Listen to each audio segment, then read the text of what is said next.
65 million years ago, a world that belonged to the dinosaurs suffered a cosmic catastrophe, obliterating the kingdom of Tyrannosaurus Rex.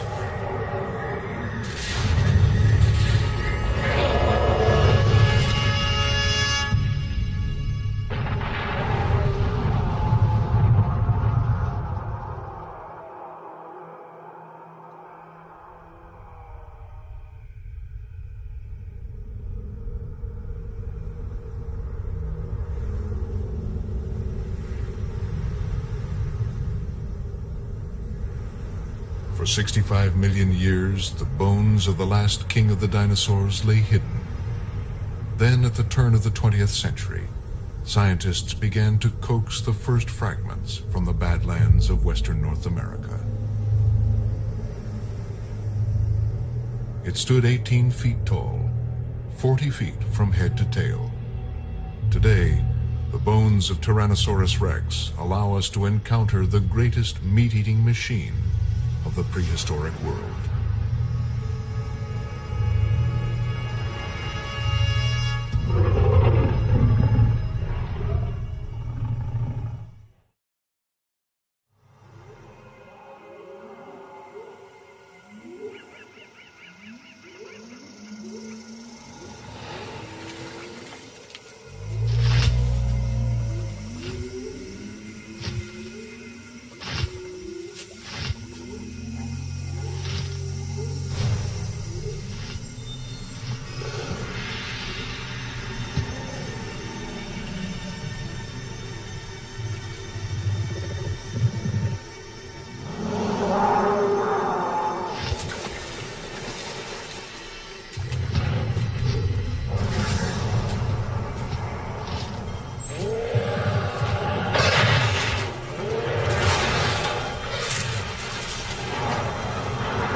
Tyrannosaurus Rex has become the most famous of the dinosaurs, the ultimate expression of savagery and power.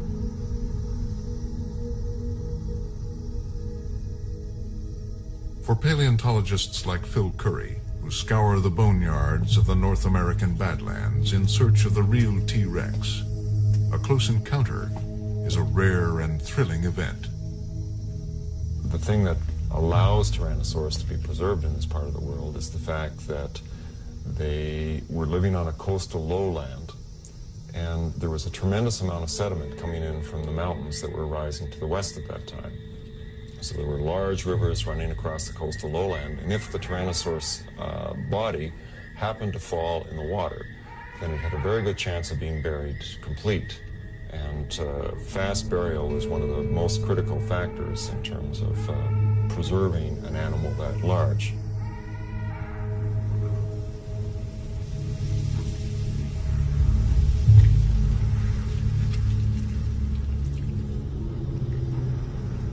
So far, 17 skeletons of Tyrannosaurus have been found, all of them from Wyoming north into Alberta and Saskatchewan.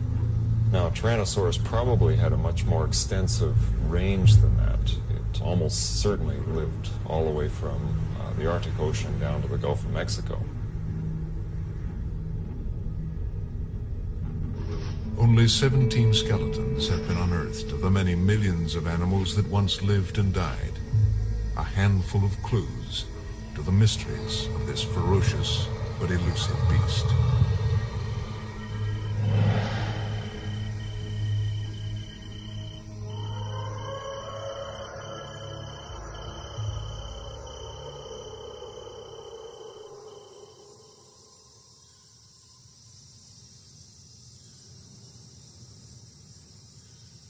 The existence of the king of the dinosaurs was unknown until 1902, when a former Kansas farm boy named Barnum Brown, hunting dinosaurs for the American Museum of Natural History, discovered its remains.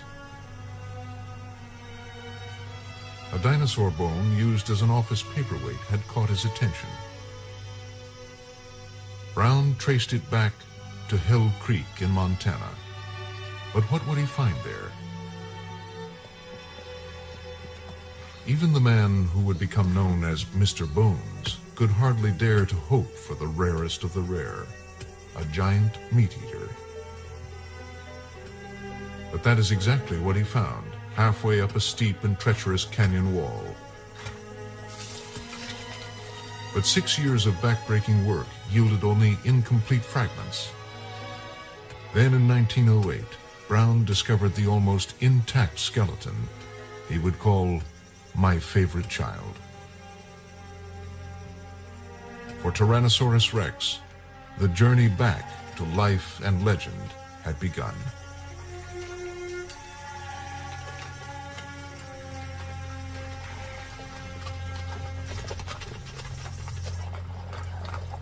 Back at the museum in New York, Brown's boss, Henry Fairfield Osborn, was eager to show the world the animal he named Tyrannosaurus Rex.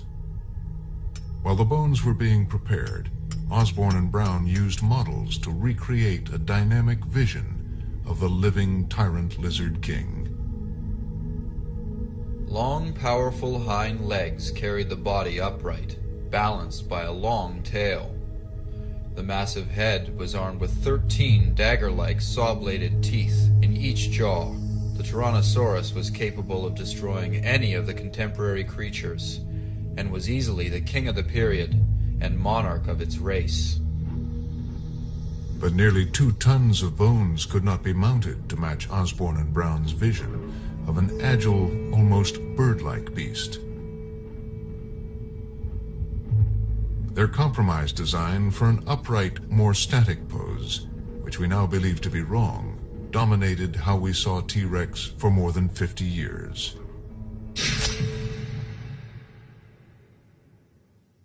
The unveiling of T-Rex in 1915 created a popular sensation.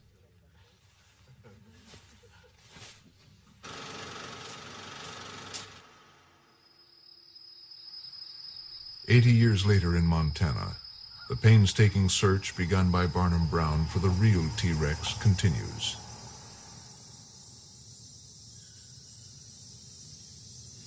Bill Gartzka and his team are unearthing the first fragments of what he believes is a new and important skeleton. This was the first piece of bone that I picked up at the site. This is distal end of fibula, small bone of the leg. So it sits something like this into the ankle of the animal. And it's interesting in several respects. First of all, you see this iron core in the middle? Carnivorous dinosaur bones are hollow. This was the first indication that I had something really interesting. We hadn't been here, even 10 minutes picking up fragments when Sean, who's the group leader, found this. This is a Tyrannosaurus tooth, and this has the enamel weathered off, but it still has the ridges where the serrations on the enamel would have been. So we knew with these two pieces that we had a tyrannosaur.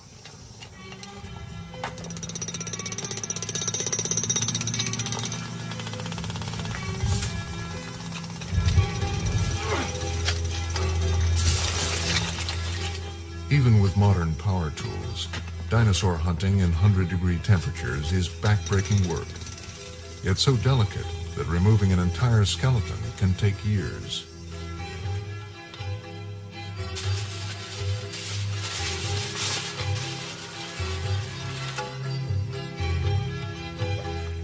Today, just as they did 100 years ago, the bones of T-Rex leave the Badlands as precious cargo, protected in plaster jackets.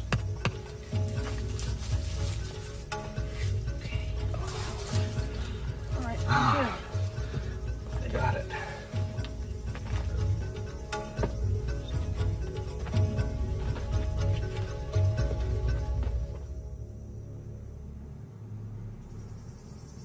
But fossilized bones are not the only remains that can shed light on the life of an animal.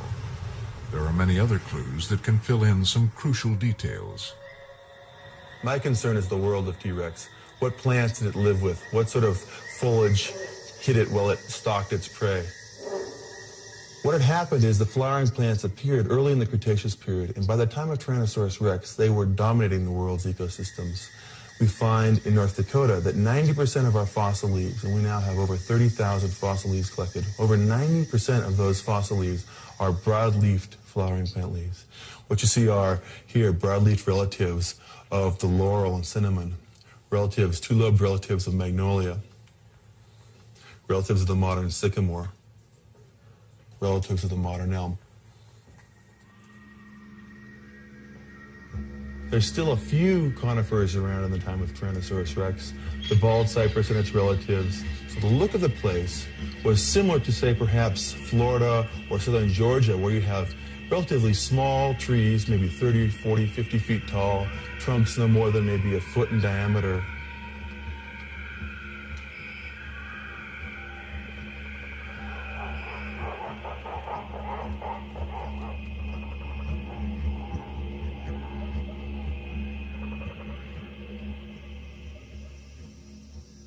By the time Tyrannosaurus was living in North America, most of the modern families of plants and animals had already appeared on the Earth. Consequently, the world that Tyrannosaurus lived in may not have been as foreign as we think it is. In fact, we can almost go to parts of the world today and see representatives of those animals and plants still alive today. And you would have crocodiles and turtles and lizards and snakes and all these things. They would have been very familiar to us today. The difference would have been that the large animals, which today are large mammals, at that time would have been dinosaurs.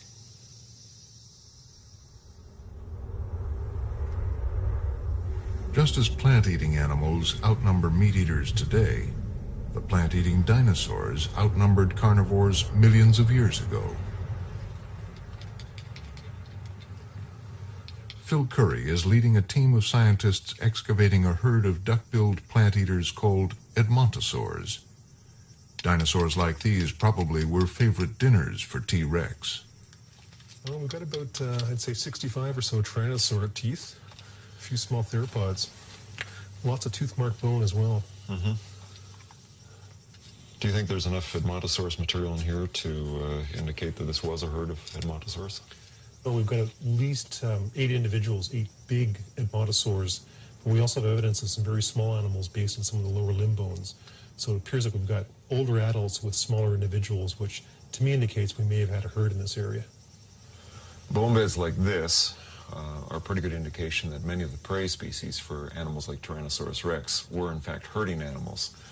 These animals were herding probably because they were moving from region to region as food resources changed over the course of the year. I would suspect that the tyrannosaurs were in fact following these herds, and that the old individuals and that the young individuals that strayed too far from the herds were the most likely prey for the tyrannosaurs, and these are the animals they actively hunted down.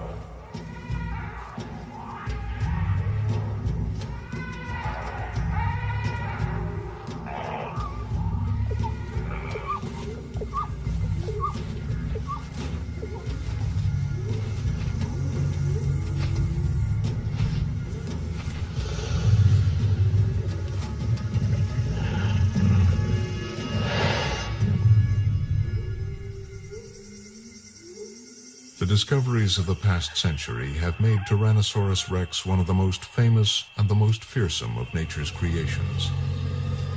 But how did such a ferocious giant come into being? Where does it fit in the history of life on Earth?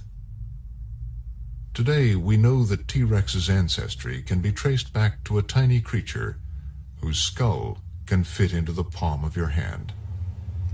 This is Eoraptor, or the dawn stealer. It's the oldest and first predatory dinosaur that we know of in the fossil record.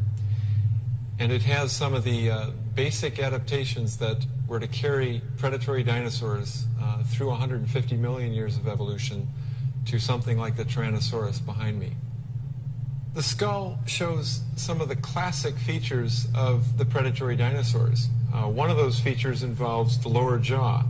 At the midpoint of the lower jaw, there's a joint that allowed the lower jaw to flex, like a flexible joint that if something was caught in the jaws, those jaws would clamp around something that might be a live prey item. And this kind of lower jaw is present in Tyrannosaurus. It's present in every other predatory dinosaur that we know of. And Eoraptor is the first to show that adaptation in the fossil record.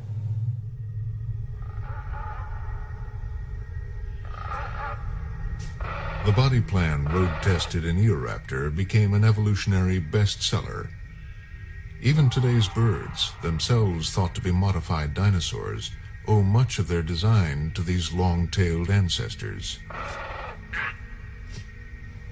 But how did T-Rex evolve from the size of a small dog into a 40-foot giant?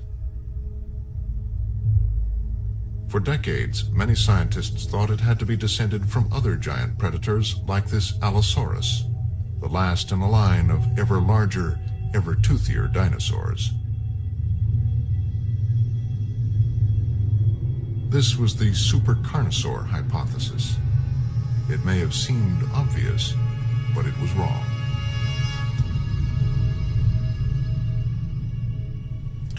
We used to have very simple views about how the different groups of meat-eating dinosaurs were related to each other.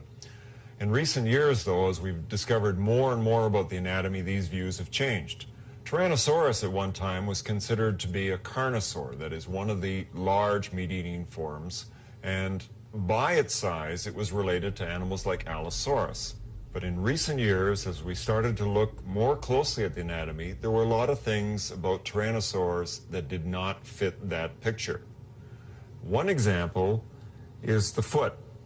And if we look at this pinched out third toe, in fact, this is the kind of characteristic we see in many of the other late Cretaceous dinosaurs, but all of them are small dinosaurs. They're not these big meat eaters that we're so familiar with, animals like Allosaurus. Looking at the foot and a whole suite of other characters in the skeleton, we now realize that tyrannosaurs are in fact small meat-eating dinosaurs that have grown extremely large, and they're not related to the other meat-eating dinosaurs that are large at all. Anatomical detective work can easily identify dinosaurs to whom T-Rex is not related. But tracing its family tree back through time is more difficult. A huge gap in the fossil record precedes the sudden appearance of T-Rex's first large predecessor.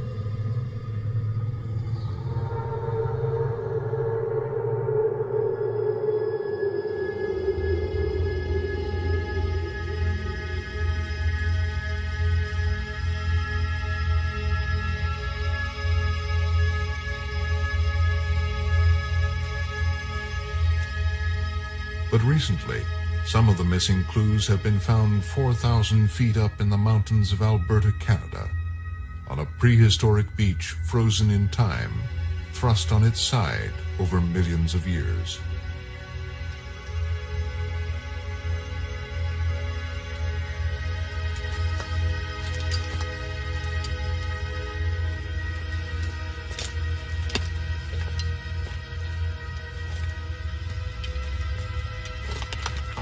The richest dinosaur footprint site in all of Canada is in a coal mine in Grande Cache, Alberta.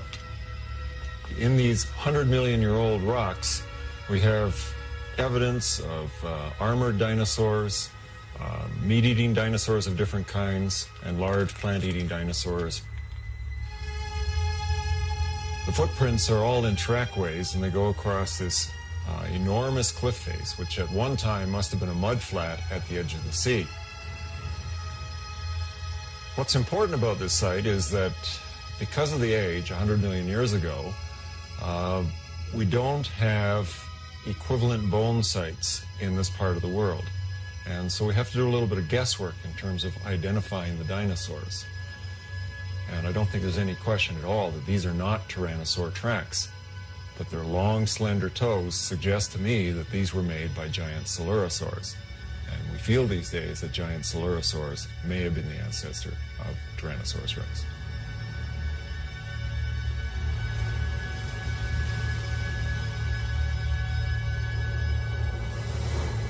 The Coelurosaur was a turning point in the evolution of Tyrannosaurus rex. Unlike other small predators of its time, it used its jaws rather than its front limbs for killing its victims.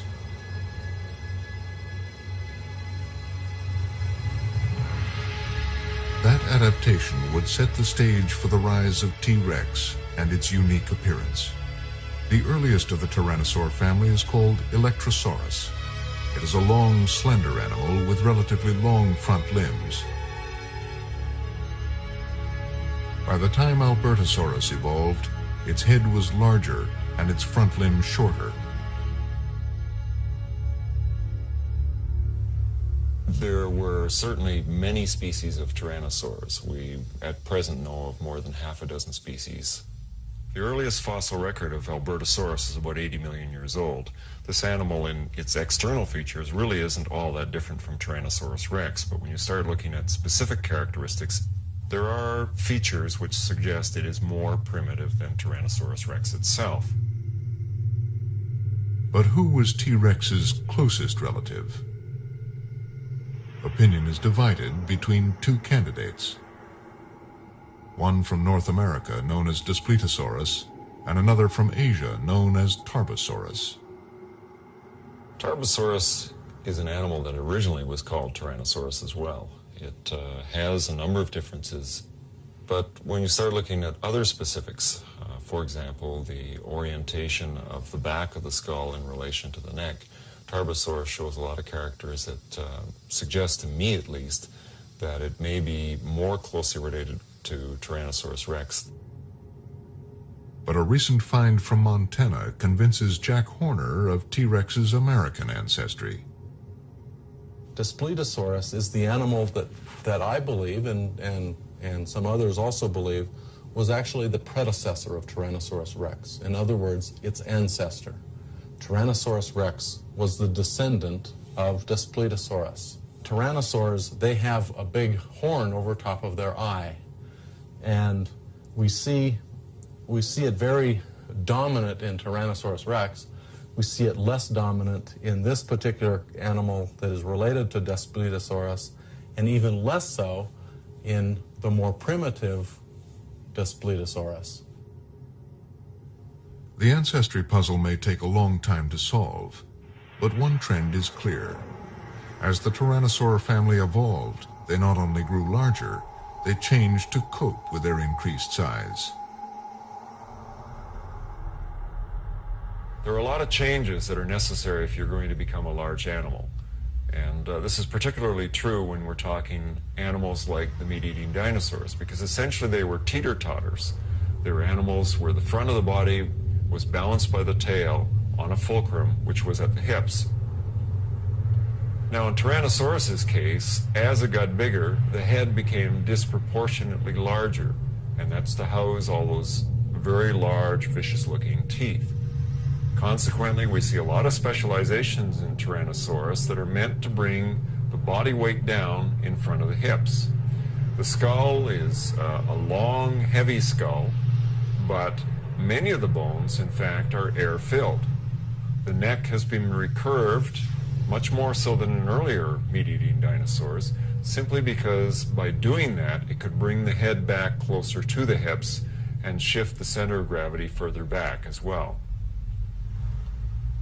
Finally, and probably most conspicuously, if you look at the front limbs of tyrannosaurs, they've become also extremely short.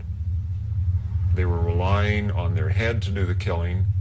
The limbs could be shortened up and would give it a great savings in weight on the front end of the body. And it was one more of the adaptations that tyrannosaurs picked up.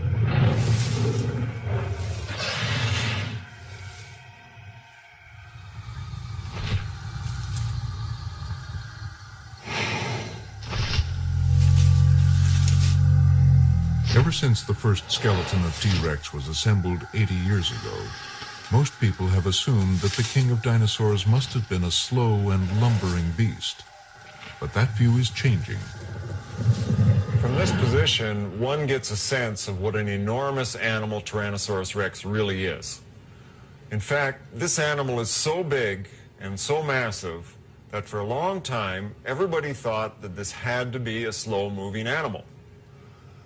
In recent years, though, we've been looking more closely at the anatomy of the hind leg of these dinosaurs, and what we see is not necessarily what we expected to see. The relative proportions of the individual leg bones of Tyrannosaurus give us an idea of how fast this animal could be.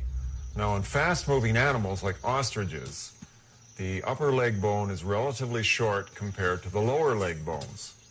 In Tyrannosaurus, we see the same kind of pattern. Lower bones are as long or longer than the upper bones.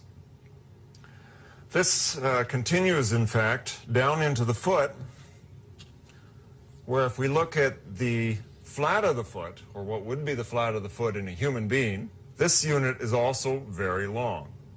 All in all, then, if we look at the characters that we see in the hind legs of Tyrannosaurs, I don't think there's any question at all that, in spite of its massive size, this is an animal that was built for speed, and it's an animal that, in fact, could outrun any of its potential prey in its world.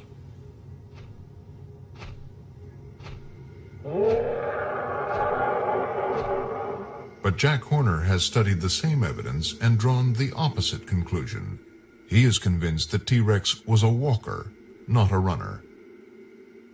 If we look at the leg bones of a meat-eating dinosaur named Troodon, what we see is a thigh bone and a shin bone that have different lengths. We see that the thigh bone is shorter than the shin bone. And this is true of every single one of the non-tyrannosaurs. We see the same thing in ostriches, we see the same thing in emus and rheas and all these running birds. Animals that run fast have a short thigh bone and a long shin bone. The primitive feature is running. That means in evolution, you have to evolve legs for walking, because there were no dinosaurs that were adapted for walking before we get to the tyrannosaurs. If we look at tyrannosaurs, the thigh bone and the shin bone are either the same length or the thigh bone is slightly longer than the shin bone. This is a feature that is good for walking.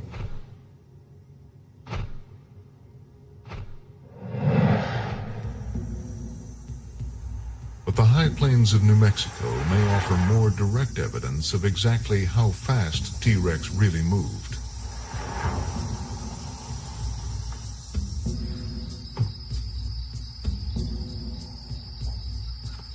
Martin Lockley follows the trail of fossilized footprints across North America.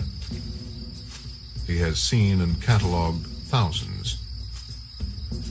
But one footprint receives special treatment. It's so unique that its location is a tightly guarded secret. We're inside a high-security area in the New Mexico backcountry.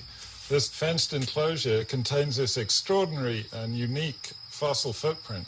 This is the only Tyrannosaurus footprint anywhere in the world. This footprint was probably made not far from some river in the mud, and then it was filled in when the river flooded and washed a sheet of sand over this trampled area. This is the casting that was filled in by sand, now sandstone. This track is on the order of 3 feet long. It's 2 feet wide, and it's almost a foot deep. This was made by an animal that probably weighed in at around 5 tons. It's sitting on a block that's about 9 feet long. There isn't a second footprint in that space, so that this means a minimum step of about 9 feet. And if we calculate or estimate the speed of this animal, it was probably moving along at least 11 kilometers, something like 6 or 7 miles per hour, which is a pretty good clip. It would be a jog for a human being. The movement movements of modern birds can also shed light on how dinosaurs traveled. Jim Farlow studies Australian emus and their similarities to T-Rex. It would be nice to know what Tyrannosaurus was like as a living animal, but it's very inconveniently extinct. And if you want to get a picture of how it moved, what it might have been like when it was alive, it's helpful to look at modern animals that give us an approximation to something like Tyrannosaurus. And of such modern animals, I think the emu is about as good a model as one could hope to find. I suspect it's probably faster than Tyrannosaurus was. An emu in the wild can go, 50, maybe 60 kilometers an hour. Tyrannosaurus, obviously, we've no direct way of determining how fast it could go. But based on the calculations of the strength of its bones relative to the size of the animal, I would think that a good ballpark figure for the top speed of Tyrannosaurus might be something on the order of 30, 40 kilometers per hour. If you look at the way this emu walks, the way it puts its feet one in front of the other, it's a striding walker. It doesn't hop like a kangaroo. And if you look at the way it picks up its feet as it goes, I think this is about as close to a Tyrannosaurus as we can find in our modern world. And that's part of the fascination that emus have for me.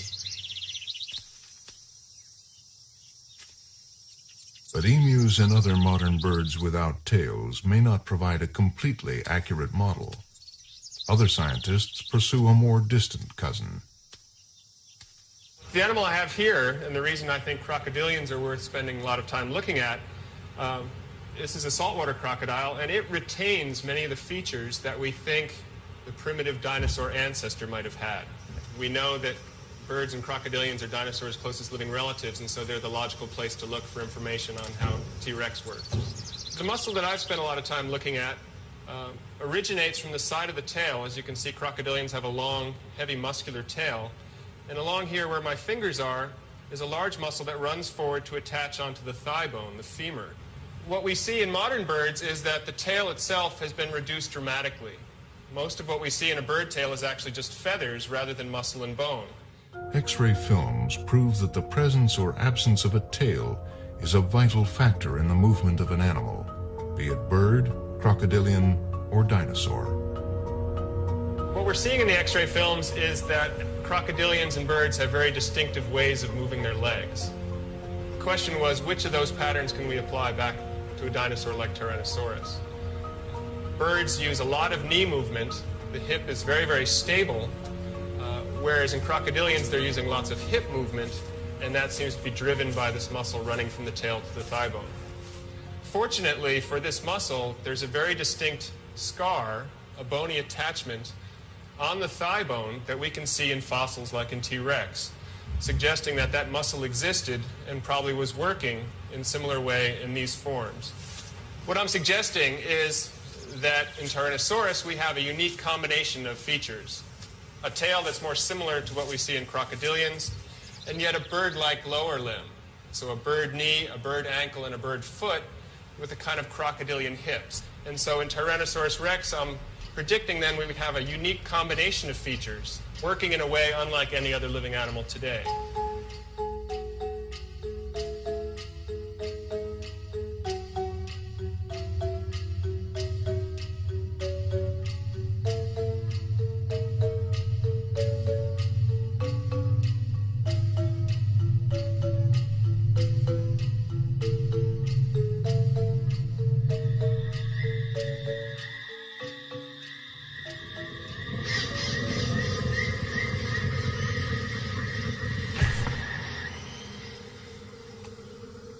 T-Rex was huge and its tail enormous, but it not only had to move, it had to mate.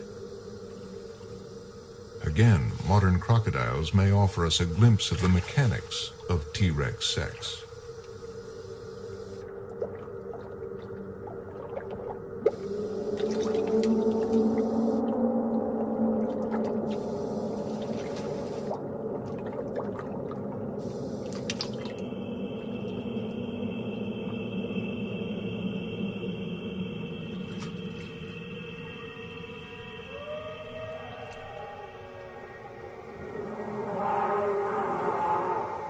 Examples of modern reptiles and birds, and a few rare fossils, suggest that T-Rex was a nesting animal and laid eggs. I have in front of me some dinosaur eggs from China, and these are very elongated, kind of the shape that we would expect for Tyrannosaurus rex. To give you a feel for its size, I have here a chicken egg. But what's really exciting and very rare is this clutch of eggs here, which are very badly crushed, but we do have an embryo that's lying here. We can see the eye socket, the skull, the backbone in here, the pelvis, the hind leg. This embryo is about the size that we would expect for a Tyrannosaurus rex. We can imagine this hatchling coming out of the egg and scurrying off into the underbrush, or possibly, if there was parental care, it may have scurried off and joined its parents.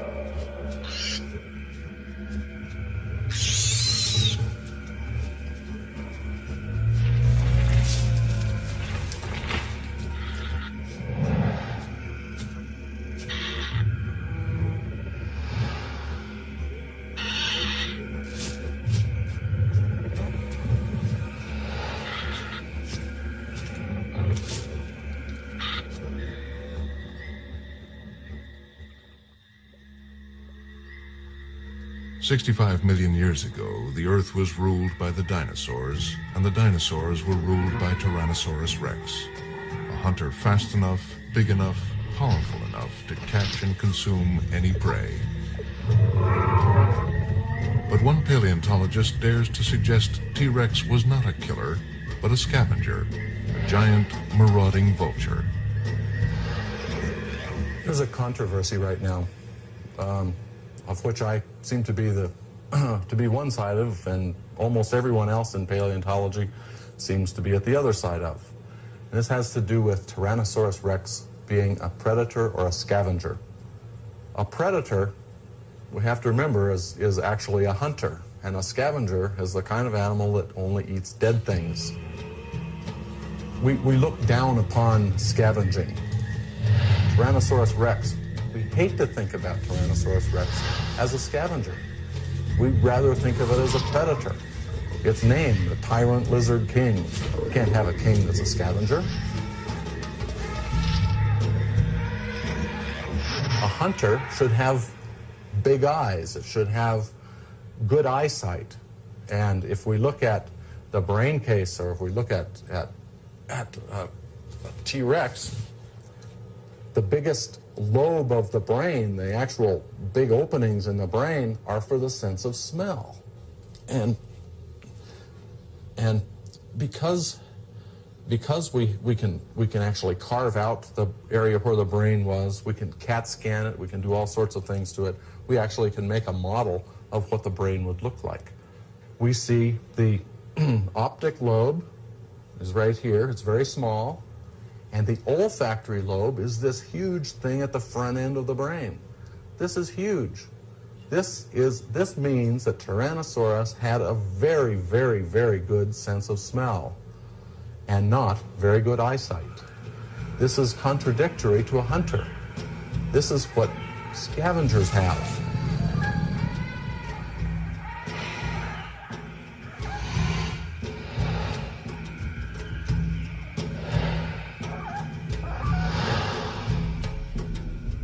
Horner's scavenger theory is disputed by Phil Curry, a stalwart defender of T-Rex the hunter. The skull of Tyrannosaurus is very narrow in the snout region, which allows the eyes to face forward, giving it stereoscopic vision. In addition to that, the ears themselves are located in such a way that they should be able to pick up sounds in particular directions. The ears may not look very different from the other carnivorous dinosaurs externally, but internally there are a lot of changes that have taken place. This gives Tyrannosaurus rex a greater range of hearing capabilities. That is, the frequencies that it could hear were lower than what most other dinosaurs could.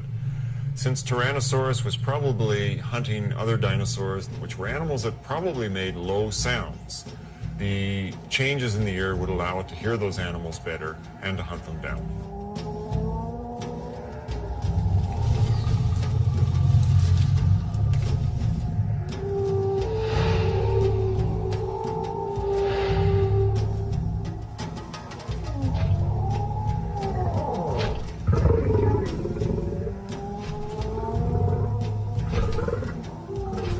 The size of the tyrannosaur is advantageous for a scavenger.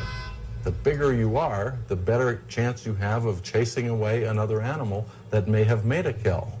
Even the short little arms, a T-Rex doesn't have anything for grabbing, and we're bipedal. We know that if we're going to go out and catch a chicken, we don't want to have our hands tied behind us. All of the features that we see all suggest that Tyrannosaurus and the tyrannosaurs in general were scavengers.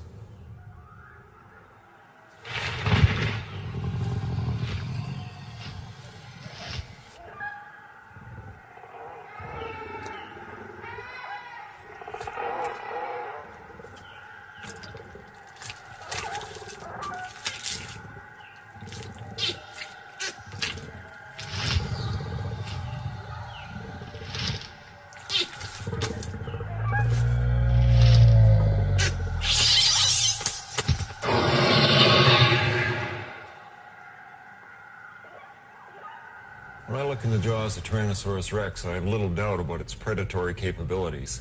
These are jaws that are meant to do some pretty nasty work. Like other carnivorous animals, Tyrannosaurus rex has teeth that are curved backwards. And at the same time, the tips of the teeth, in fact, curve towards the center of the mouth as well. What this means is that these teeth are specialized in such a way that if the prey is in the mouth and is struggling, the only way for it to escape, really, is to go back further into the throat.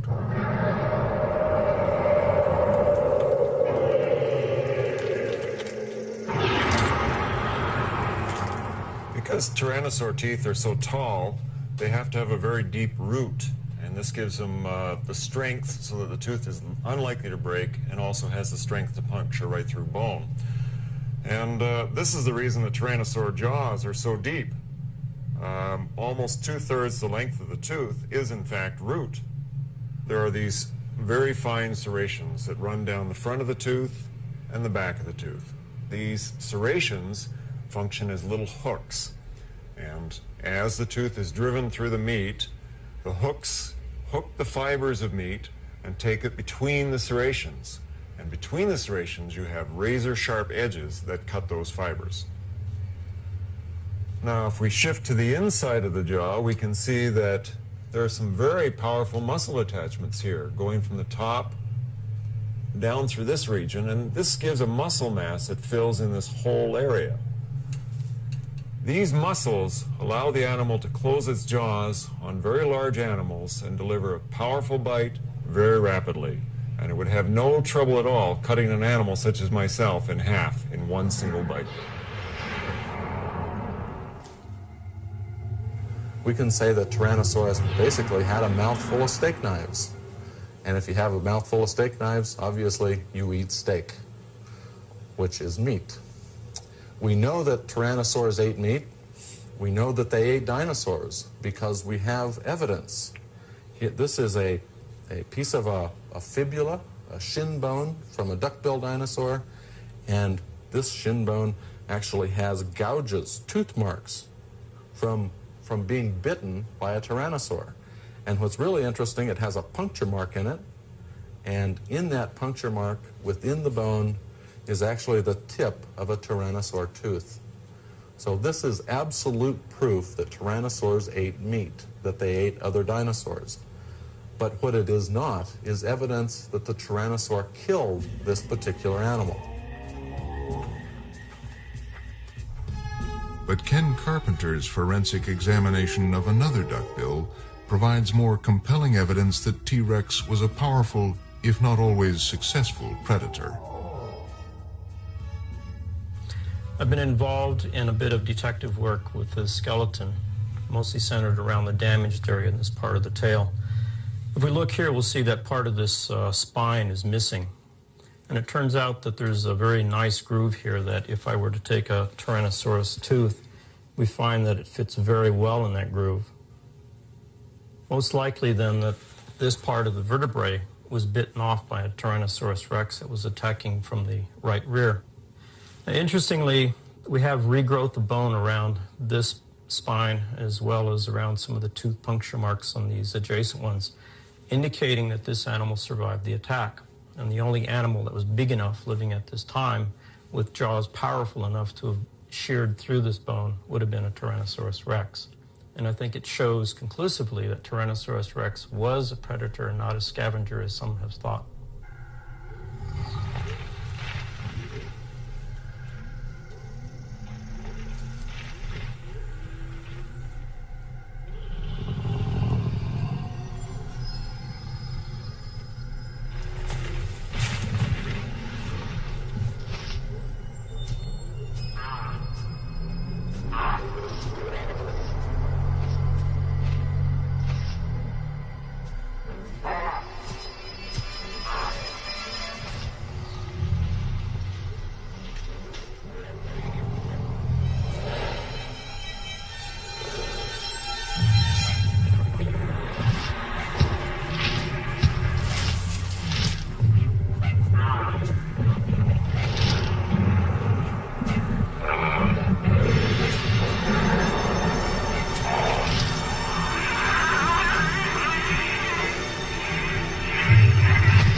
For the past century, the Badlands of North America have gradually yielded the first clues to a great prehistoric puzzle, evidence of how T-Rex lived. Many scientists are now convinced they have also uncovered the reason it died. A narrow band of sediment marks the end of the age of dinosaurs and the beginning of the rise of mammals, the boundary between two geological epochs. Cretaceous-Tertiary boundary is well defined in this outcrop right here where we've been digging. Well, the X-ray boundary is known from a very narrow band of clay that was laid down 65 million years ago. We can recognize it on a global scale, and it tells us that something very specific happened at that time, geological time. There was a rare mineral called iridium found in the clay. It was carried here by an asteroid that smashed into the planet. But did that actually cause the extinction of the dinosaurs? Certainly, it seems to have had devastating effects. The fossil plants below the boundary tell us that there were lush forests existing in this region and throughout the prairie regions that we know as we know them today before the boundary. And right before the boundary, in some sediments that I have studied, we have a very typical cypress swamp, such as the bald cypress swamp that you would find down in southern parts of the United States. And above the boundary, there are no cypress trees. There's nothing in those remains above the boundary that tell us the cypress swamp was around. It was gone. So something happened at that boundary that was very dramatic. It leveled the forest. The standing vegetation was literally clear-cut in a sense.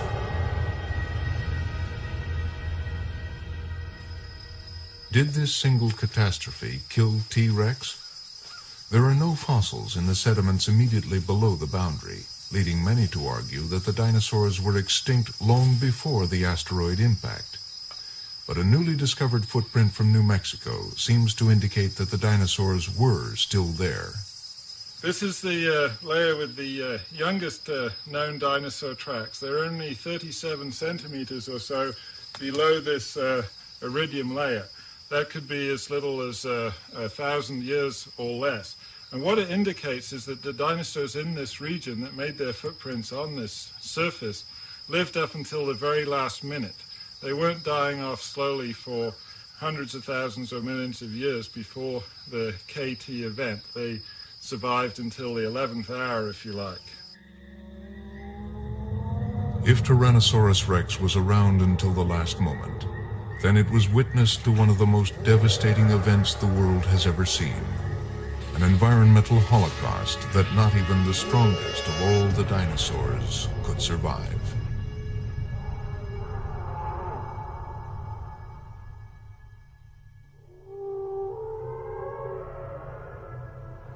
The Badlands have surrendered a few of their secrets, but many questions remain.